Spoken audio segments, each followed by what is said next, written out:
Oke, hari ini kita akan membahas sebuah cerita yang jujur menarik banget.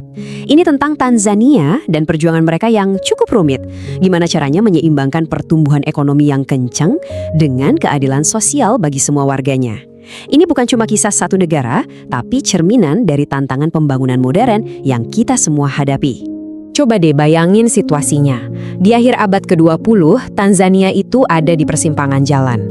Di satu sisi, negara ini damai, bersatu. Wah, itu pencapaian yang luar biasa banget loh di kawasan tersebut. Tapi, di sisi lain, mesin ekonominya itu kayak lagi mogok. Model pembangunan yang lama sudah jelas nggak bisa dipertahankan lagi. Nah, dari sinilah semuanya dimulai. Momen ketika Tanzania sadar, wah, kita nggak bisa begini terus. Lihat deh kontras yang sangat jelas ini. Mereka punya sesuatu yang sangat berharga dan langka, stabilitas politik dan persatuan nasional. Tapi di saat yang sama, ekonominya lambat, sumber dayanya terbatas. Jadi jelas kan, ternyata stabilitas aja itu nggak cukup buat bikin rakyat sejahtera. Tekanan untuk berubah pun jadi makin kuat. Pemerintahnya sadar, ini harus ada gebrakan besar, nggak bisa setengah-setengah. Yuk kita lihat gimana mereka memulai sebuah babak baru yang benar-benar berbeda untuk ekonomi mereka. Jadi, ini dia langkah-langkah pentingnya. Ada 3 hal utama yang mereka lakukan.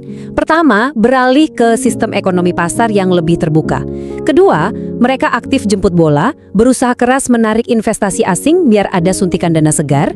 Dan ketiga, fokus menggarap sektor-sektor baru yang punya potensi besar. Ini adalah perubahan arah yang benar-benar radikal bagi mereka waktu itu. Lalu hasilnya gimana? Wow, mulai kelihatan. Mesin ekonomi yang baru ini mulai panas. Pariwisatanya meledak, pertambangan berekspansi, sektor jasa tumbuh pesat, dan kota-kotanya jadi pusat kegiatan ekonomi yang sangat dinamis. Akhirnya, ekonomi Tanzania bergerak lagi. Tapi, ya begitulah, dalam setiap cerita perubahan besar, seringkali ada 2 sisi mata uang. Pertumbuhan yang cepat ini ternyata juga membawa bayangannya sendiri.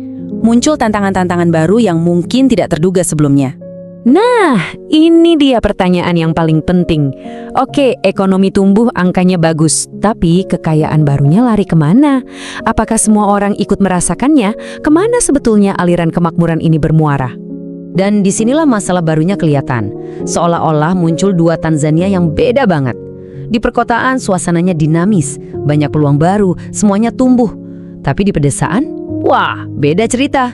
Masih banyak yang menggantungkan hidup pada pertanian tradisional, yang panennya nggak menentu, dan akses mereka ke kue ekonomi yang baru itu sangat terbatas. Ketimpangan jadi makin terasa. Kesenjangan ini nggak cuma soal uang loh, ini juga merembet ke layanan publik. Jadi, walaupun secara angka nasional ada kemajuan di sektor pendidikan dan kesehatan, faktanya di lapangan aksesnya itu nggak merata. Banyak banget masyarakat di pedesaan yang masih kesulitan dapat layanan dasar yang berkualitas. Oke, sekarang mari kita mundur sedikit dan lihat konteks yang lebih besar. Ada satu faktor kunci yang menjadi fondasi dari semua ini, yaitu kondisi politik Tanzania yang sangat unik. Ini poin yang sangat krusial. Di tengah kawasan Afrika Timur yang sering bergejolak, Tanzania itu bisa dibilang sebuah anomali. Mereka berhasil menghindari konflik-konflik besar yang sayangnya melanda banyak negara tetangganya. Mereka berhasil menjaga stabilitas. Dan peran mereka itu nggak cuma di dalam negeri saja. Di kawasan, Tanzania adalah pemain kunci. Mereka bertindak sebagai kekuatan penstabil, aktif dalam kerjasama politik, dan terus membangun kemitraan ekonomi. Stabilitas mereka itu bisa dibilang menular dan memberikan dampak positif ke seluruh wilayah. Nah, kutipan ini benar-benar merangkum seluruh dilema Tanzania dengan sempurna. Stabilitas itu adalah aset yang tak ternilai, fondasi dari segalanya. Tapi, stabilitas itu sendiri ternyata tidak cukup untuk menciptakan pembangunan yang berkelanjutan dan merata. Jadi, kita sampai pada inti dari semua ini.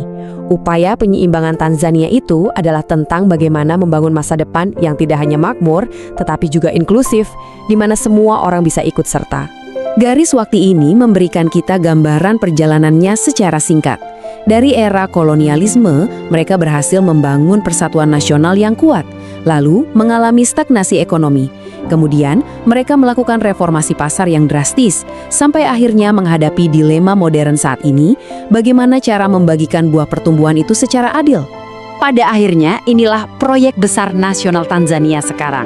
Tantangan utamanya bukan lagi sekedar gimana caranya ekonomi tumbuh, tapi gimana caranya pertumbuhan ini bisa dirasakan oleh semua orang, dari yang tinggal di kota besar sampai yang di desa paling terpencil.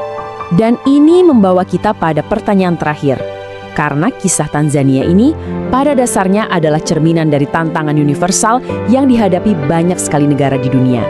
Bagaimana kita bisa memastikan bahwa kemajuan ekonomi tidak meninggalkan siapapun di belakang?